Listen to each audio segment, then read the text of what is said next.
Okay, so welcome everyone. Thank you very much for joining us this evening for this online event where we are going to be presenting, explaining our project Diaspora Leicester in Translation, Living Heritage and Memory in Sayings, Poems and Songs. And so just to give a brief outline of what we're aiming to do in today's online event. So we're going to just introduce ourselves as the project team, outline the aims and activities of the research project. I'm going to talk a little bit, if there's interest, on multiculturalism and multilingualism in Leicester, just to situate the project, just thinking about the situation kind of in the past, present, and looking to the future. And then we're going to get back to the details of the project and give some examples of the sayings, poems, songs that we are aiming to collect, and then we'll talk about some next steps.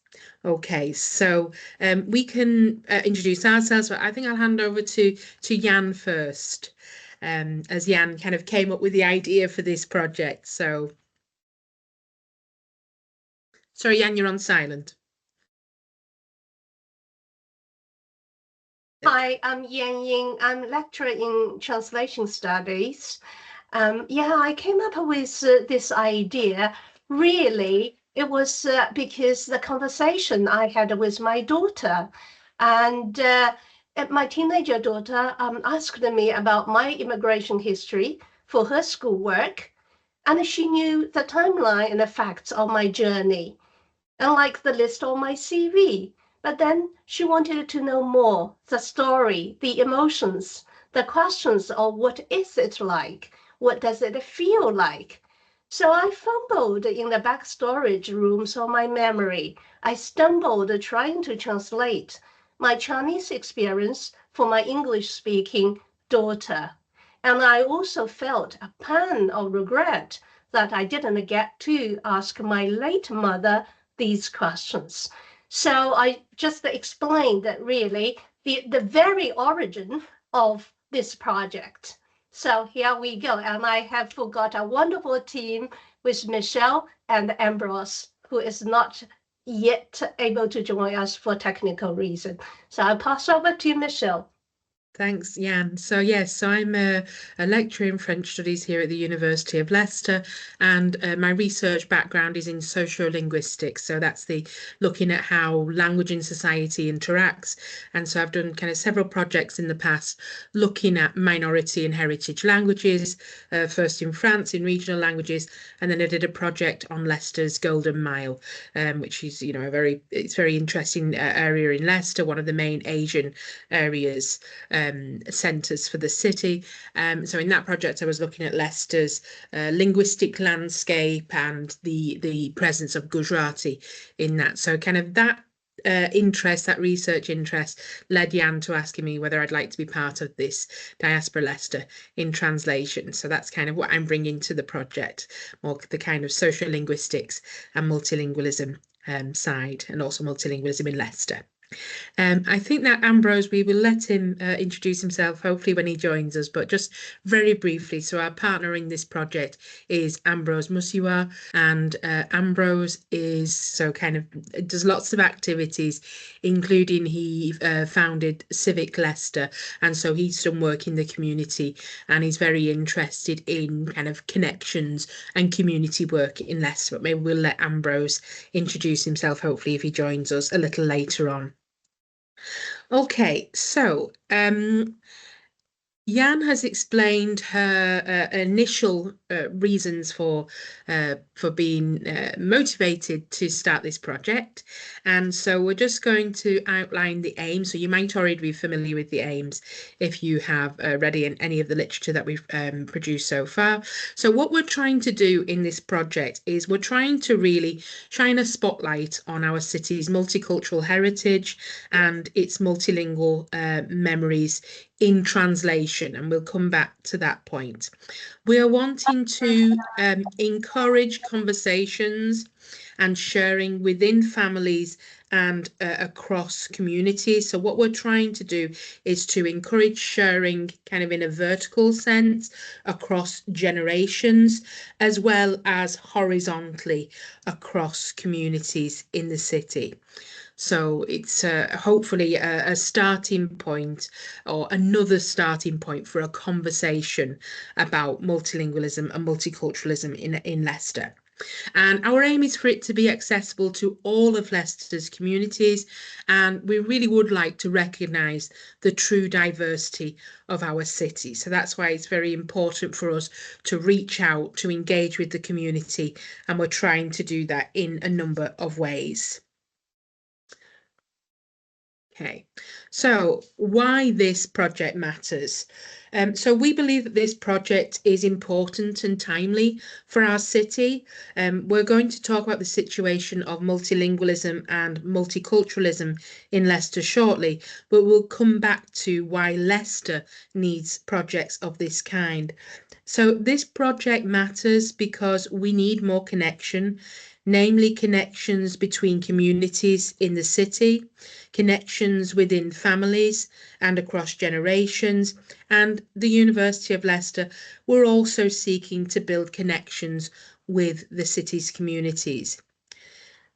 At a time when modern British society can feel quite divided, and Leicester, which traditionally has been viewed as a peaceful multicultural city, has shown signs of its own divisions, we hope that this project can provide a basis for conversations across communities.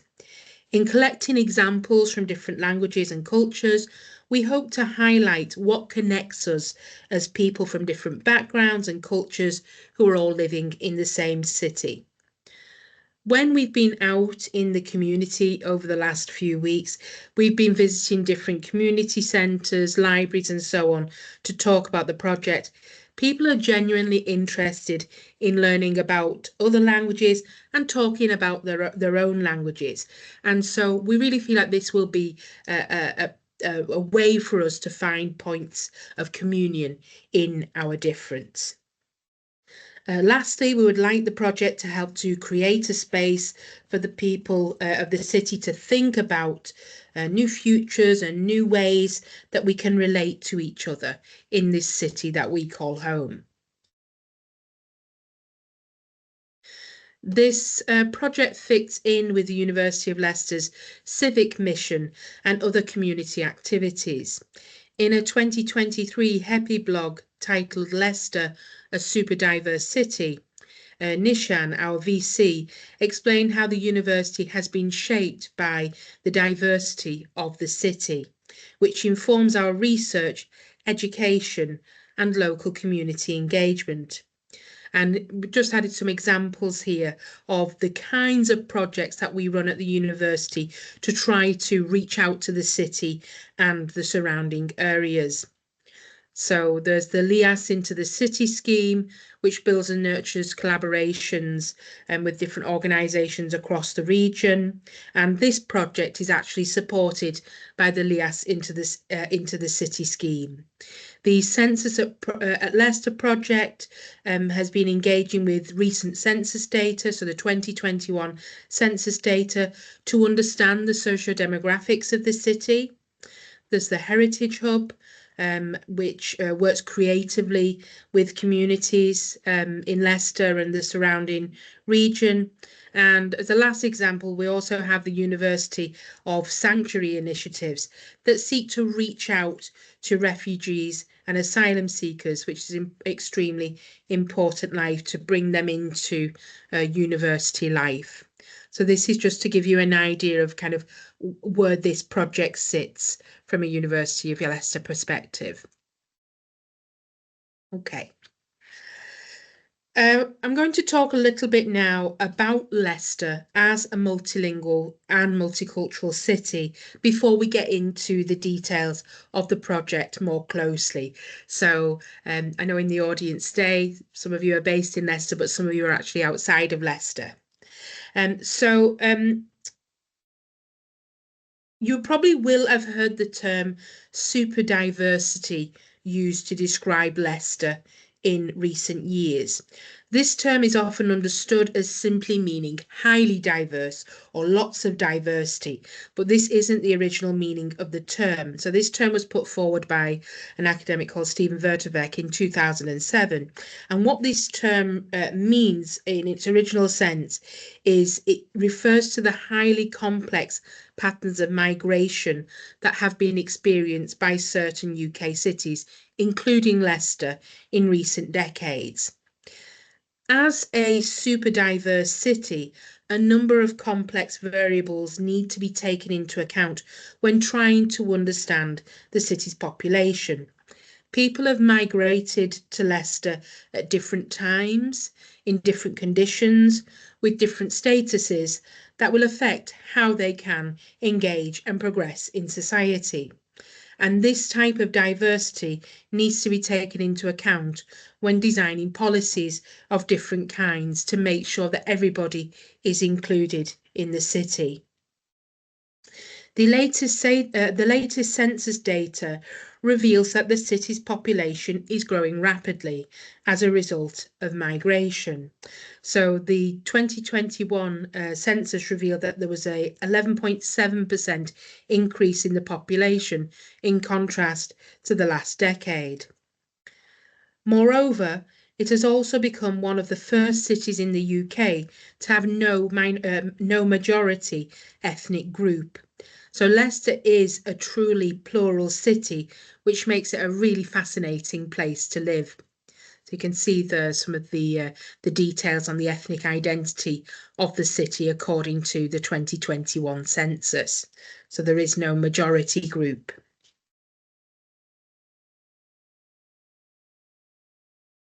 Drawing again on the 2021 census data, Leicester's population declared 87 languages as main languages in the last census. So languages with over 500 speakers are listed here on this slide because I didn't have room for all 87, but that doesn't mean that any of the other languages are less important. So English is the main language, the majority main language, but there is clearly a rich linguistic diversity in the city. And it's very likely that the census does not reveal the true picture of language use. People can only choose one main language in the census, and what someone understands as a main language could be interpreted in different ways, and what they choose to declare might also not be straightforward. The coexistence of all of these languages, no doubt in addition to others, means that translation is an everyday activity in this city. At the university, students come to learn the theories of translation studies, but in everyday life, people are engaging in the translation practice, sometimes without giving it a second thought, which will be an important part in what we collect as part of this project.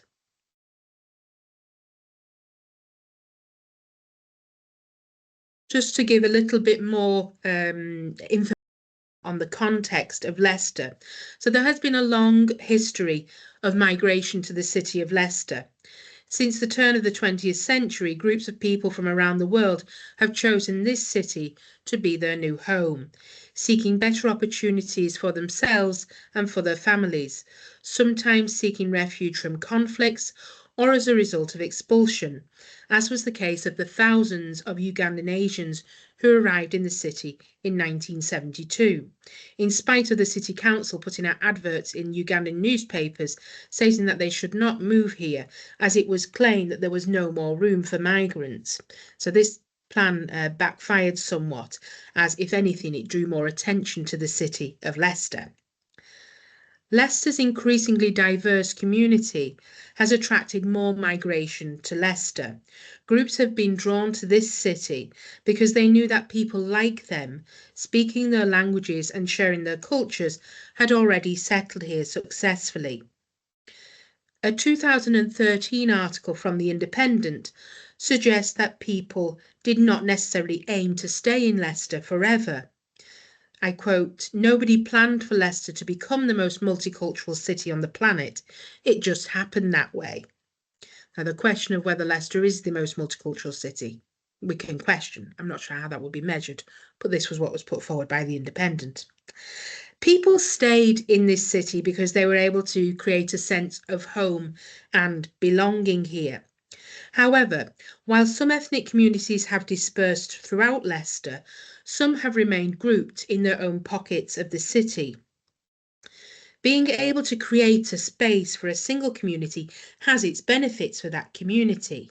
You're able to create a sense of community identity and so on. But it can also lead to feelings of segregation and lack of communication between communities.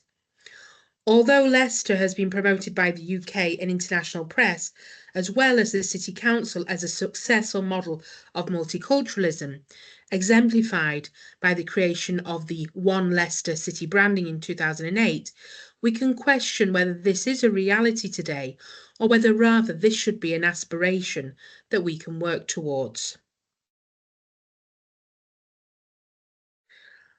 When people come from different cultures, speaking different languages, when these people arrive in a new context, the identity of these people will no doubt be renegotiated in some way. Language plays a key role in identity formation. Lamas and Watt suggests that the connection between language and identity is a fundamental element of our experience of being human. Language not only reflects who we are, but in some sense it is who we are. Neither our identities nor our language are static, however. Both are constantly shifting and being renegotiated in response to the ever-changing context of our interactions. For diaspora communities, the reception of their language or languages in their new home will shape the construction of their social identity in this space. These standard language ideologies and hegemonic language ideologies that prevail in the UK mean that not all languages that people arrive with will be valued or supported, for example, in education or public services. These languages may be minorized or rendered invisible, and we can imagine how this impacts speakers' language attitudes and language practices, and ultimately how this can impact on intergenerational transmission of the language and the culture that goes with it. Hence, valorising and visibilising multiculturalism and its associated multilingualism can have a positive impact on the maintenance of languages and cultures, which is another aim of this project. I mentioned there the impact of language attitudes on intergenerational transmission. Intergenerational transmission refers to the passing on of languages primarily in the home domain, and in social linguistic studies, it is deemed the most crucial step in maintaining the vitality of a language. Parents, grandparents, and other family members play an essential role in the transmission of languages and cultures, especially in the case of heritage languages that are not supported in other key domains in society, such as education, the workplace, public services, and so on. So this is why we would like to focus on creating connections within families and across generations as part of this project. If possible, we'd like to engage multiple generations of the same family in data collection. Okay, so we're going to turn our attention now back to the project and to think about how you can participate. So, do you have a language other than English that you have inherited? So not a language that you've learned in school, but one that's come from the family, the home domain, and do you consider yourself to be part of the Leicester community? And that can be open to some interpretation. Maybe you come to Leicester every day to work, maybe you work somewhere else, but you live in Leicester, you might have been in Leicester many years, you might be newly arrived. But if you consider yourself to be part of the Leicester community, you're welcome to participate in this project. So everyone is welcome to participate by sharing examples of the language or the languages that they have inherited. So if you have multiple heritage languages, then please do feel free to contribute several times via sayings, poems and songs. We would love this, as we've said, to involve dialogue between generations where it is possible. We know it isn't always possible, but if you can engage with either younger generations or elder generations, that would be fantastic. And we would also like to collect some short reflections on what the saying, the poem, or the song and the language itself means to you. So, you know, when you recall this or when you discuss this with your family, what memories does this evoke? What does this make you feel about the language and the culture? Okay. So we'll just run through now these three areas, three features that we're looking at. So the first thing that we'd like you to think about are sayings. So what we're looking for here are maybe if you could share a wisdom or a favorite phrase or a phrase that's always said in the home. And we're looking for this in its original language, an original script if possible, with a translation into English. So this is really key to the project, Diaspora Leicester in translation, because that's the part that's going to connect people across communities, because we don't all speak all of the different languages, but the majority of people will be able to follow a translation into English.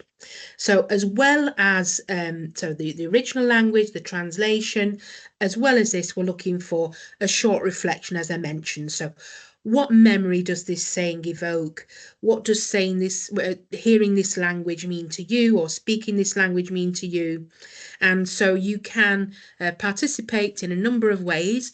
We have some sayings flyers that you might have seen around public spaces. You can send in an entry by email, and it's also possible to leave a reply in the sayings area of our webpage. Okay, and there are plenty of links that we'll be sharing on the web page and also after the meeting today. So we have some examples here from Jan, actually. So I don't know, Jan, if you'd like to explain these sayings and why you picked them. Thank you very much, Michelle. Okay, I'm going to give some examples from conversations I had with my father, who currently lives in China, and he's already 80. So we had this conversation recalling the sayings that actually my grandmother, his mother, often said when she was alive, of course. So here are some typical examples. One is, now I'm going to say it in my dialect. So it's not a standard Chinese or Mandarin Chinese, but it's a dialect from where I'm from. That is in the east coast of China. So it's called Ningbo, Zhejiang. Okay, I'm going to say it in dialect first. So it's 是杯呀长长是歌，海杯呀长长凝歌. Okay, anybody who can understand a little bit of Chinese, you can see it's quite different from Mandarin Chinese. So the saying mainly means think about yourself in the first half of the night and think about the other party in the second half. So if you are not happy with someone, and then you can't go to sleep, so think from the other side as well. Once you have considered both perspectives, you might have a more balanced view. And as a result, you may no longer be that angry. So I don't know if you've got a similar kind of saying in your culture. So the other two are quite interesting. Now, there's a bit of background here. My father lost his father at the age of 7. So my grandmother at the time was only 29, but she remained a widow for the rest of her life. So the first one, 家鱼不是娘鱼. So it means it's better for the mother to have possessions than the father. And the implication is that mothers are more likely to share what they have with the children. And there's a second one, 人口是照顾者，不靠是讨为娘. It means it's better to lose a father who is a government official than a mother who is a beggar. Again, this is about how precious a mother's love is. So there's so many kind of implications or interpretations you can infer from these sayings about the society and the social context of these two sayings. So that's the examples from me, from the conversation I had with my father. Thank you. Thanks, Jan. And yeah, I really I love the idea of your grandmother kind of saying this to your father, almost kind of convincing him that, even though obviously they'd had bad fortune, in some ways he was lucky because he still had his mother. Yeah. Yeah. It's a lot of comfort and also the justification of not of remaining a widow as well. Absolutely, yeah. He's okay because he's got his mother.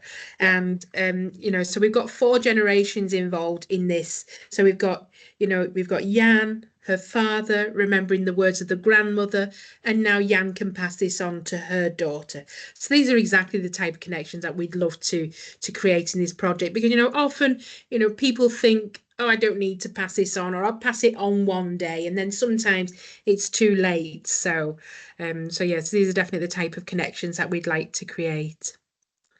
Okay, whoops. So we've collected some other sayings so far. So here are just a few. So we've got some sayings from a range of languages, including Danish, Parsi, and Greek. We can see that some of these have been handwritten using the flyers that we mentioned and that we've been sharing in public spaces. It's really nice to see some handwritten examples, and for our online exhibition, it'd be great, if anybody who is going to be sharing a saying, if you would like to share a handwritten example, then we'd really like that, especially if it's in different scripts. It just kind of makes it a more personal connection, I think. And then here are just a couple of sayings that were actually provided by some of our modern languages students, and so from languages that they've inherited. So the sayings from the saying from Tree, so at the bottom, so this is Tree is a language from Ghana. I thought that this one was particularly interesting. Unfortunately, I'm not able to pronounce it in Tree, but the translation is, a crab does not give birth to a bird. And so the explanation is that this is used to acknowledge the resemblance between a child and his parent, and the resemblance could be physical features or character. And so, the connection in English would be something like, the apple does not fall far from the tree. But in other cultures, I know that there are sayings that are more similar, I think, to the tree kind of how they've put together that wisdom. And that will be really interesting in this project, if we get a good range of sayings and we can find parallels. That will be so fascinating to see. Again, people who are coming from very different places around the world, very different experiences in some way, but a lot of commonalities. There are also unities within the diversity. Okay, and the Czech saying at the top, that was a little bit more, I think, a little bit more unusual, a little bit quirky, I think, to this person's grandmother. But you could tell when this student was recounting this saying that kind of it was evoking a memory for this student. So the saying is something, it's about the summer holidays that are long, and that in the middle of the summer holidays, grandma would say, "Did you hear that bang last night? That was the sound of the holidays splitting in half." And this is kind of almost kind of like a teasing or a threat, you're going back to school soon, you're already over halfway through the holidays. And the memory that this evoked was, this was the most annoying phrase of my entire childhood. So you can see there are just a few examples of sayings that have been provided so far. Okay. In addition to sayings, we're also looking for poems. So a poem or a rhyme.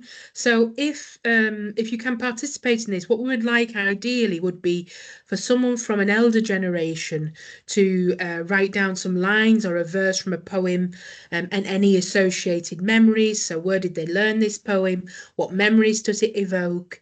Again, it would be great to see some handwritten examples of these, on any materials. It'd be nice to see something, just from everyday life. It doesn't need to be a clean, neat piece of paper. It could be anything at all. And then kind of how this could be done across generations is, you could ask the elder generation for the poem, and then the next generation can be part of the translation, and also the questioning of the associated memories and feelings.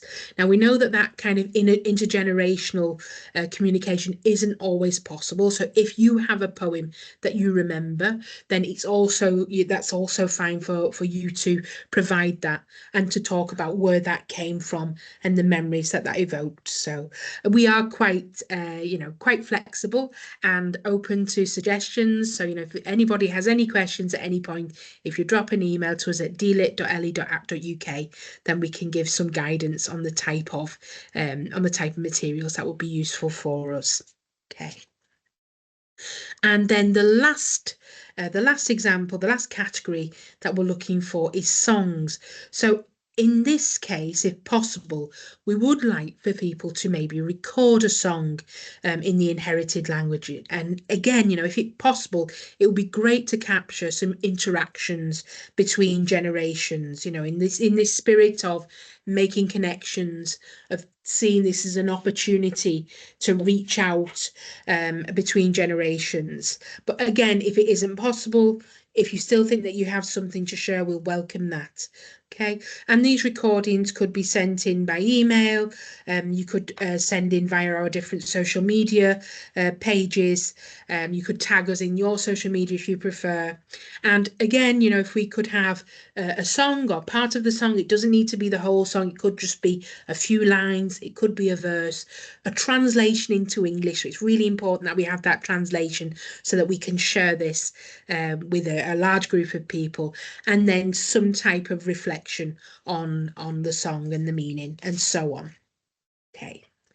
And there was an example given here by Jan's father, and so if possible, it would be nice to play this now, if that's okay with you, Jan. So Jan's father's again that provided us with an example. It's an old folk rhyme in the local dialect with a translation that's been added by Jan.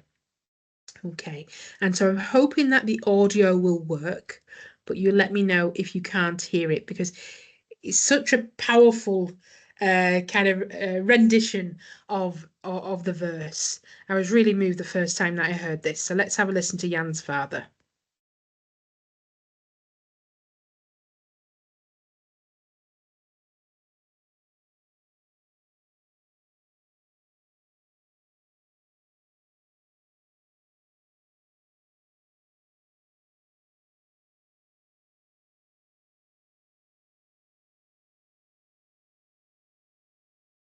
If you're not playing. Ah, okay. I was worried then that you couldn't hear that. Okay, well, let me just stop sharing for a moment and let me try again. Okay, I think that maybe I hadn't included the sound, so let's try that again then. Okay, so let's hopefully now hear from Jan's father. So I can actually see you on the screen, Jan, so if you give me a thumbs up if you can hear this. Okay. 框框处，萝卜炒炒豆腐做，阿婆做人过，新屋到处处。我发自家话，一是一道错。 Okay, so as I said, it really touched me the first time that I heard the recording of this song. So I could just kind of imagine how much feeling it must have evoked for you, Jan, you know, to hear this, and also for you to be able to have this on record to share with your daughter. You know, and this is a story, this is a history, this is a song from a time when food was scarce. You've got the daughter-in-law seizing the opportunity to eat some food greedily while the mother-in-law is out of the house. And it's very kind of fitting in a particular historical period and a particular place. But at the same time, there's this kind of universal theme of daughter-in-laws and mother-in-laws, I felt. So, you know, that thing of some things are very specific to a time and a culture, but then there are universals again that that kind of unite us. And when we shared this at our launch event, there were a lot of women in the room who were kind of nodding as if, you know, that's the type of thing my mother-in-law would judge me for. So that's just one example of a song. So, you know, a song or, you know, like a rhyme. Okay. Oops. Okay, so when it comes to asking you to sharing some things, I just want to very quickly to address the research ethics. So if you do send in something as part of the project, we just want you to know what will happen to your contribution and to make sure that you agree to it being shared. So we intend that the sayings, the poems and the songs collected will be shared on our webpage, on our social media pages, and as part of a digital exhibition.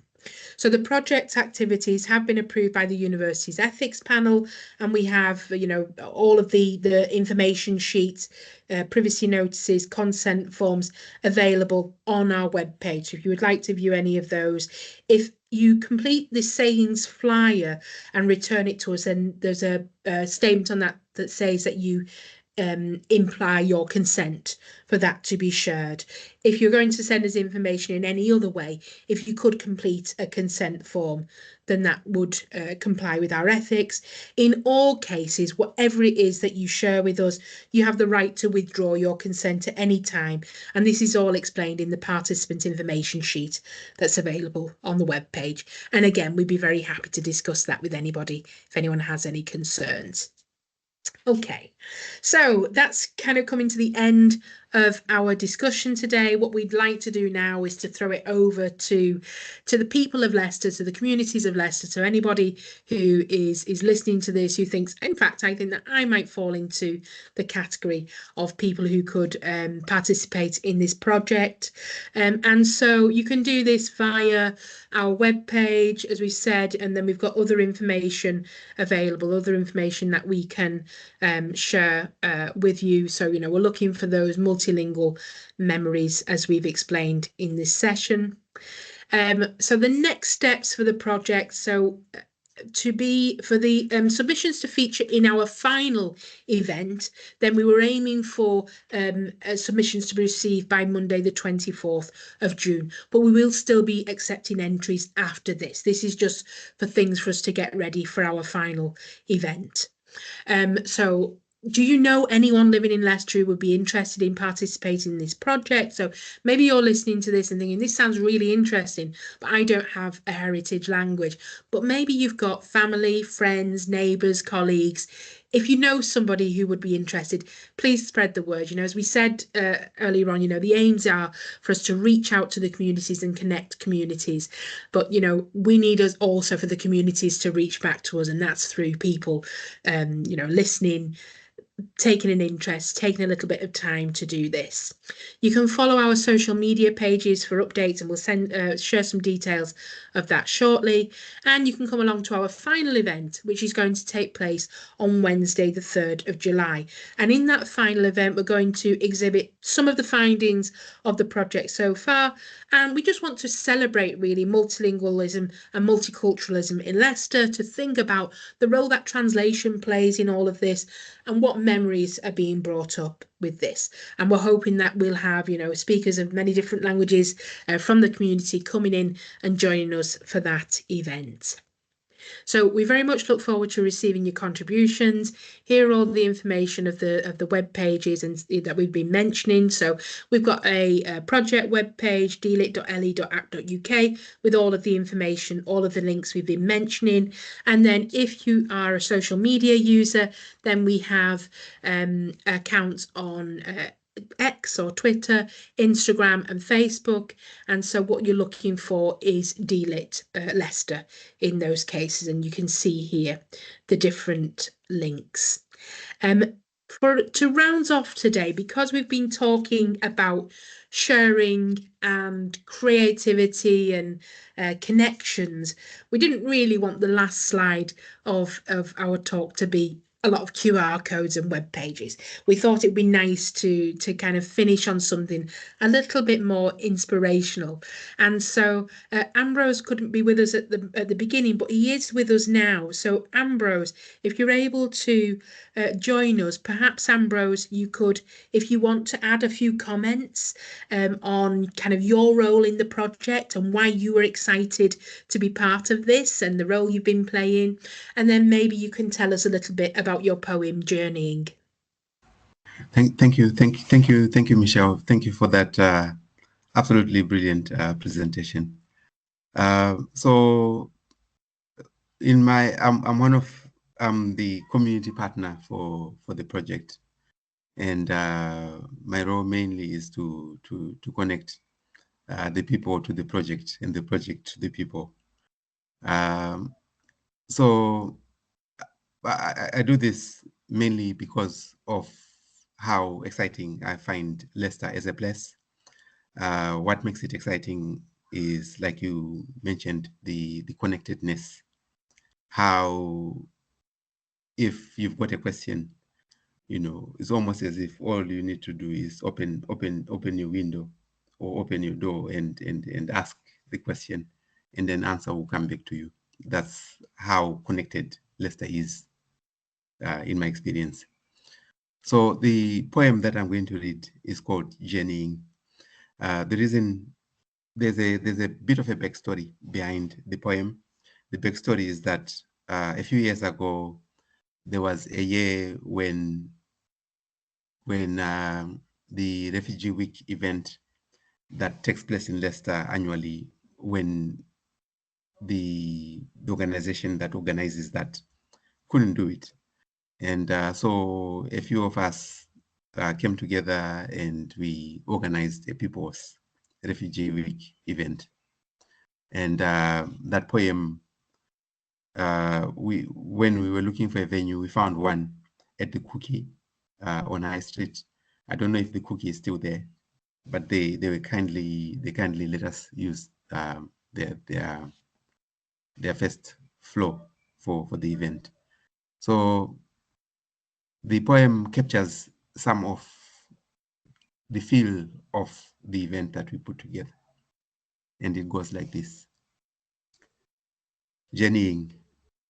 Didn't we meet in the room at the top of the inn? Didn't the music flow from person to person and swirl around the room and flow some more? Didn't the music show us the way home? Didn't the music show us we were home? Thank you very much. That's lovely. Thank you, Ambrose. And every time I hear this poem and read this poem, it really kind of makes a clear connection to me to this project as well. Just thinking about people coming together, sharing their journeys, the connections, and how the sayings, the poems, the songs are part of our identities. Kind of leading us to questions, but also kind of leading us to answers as well.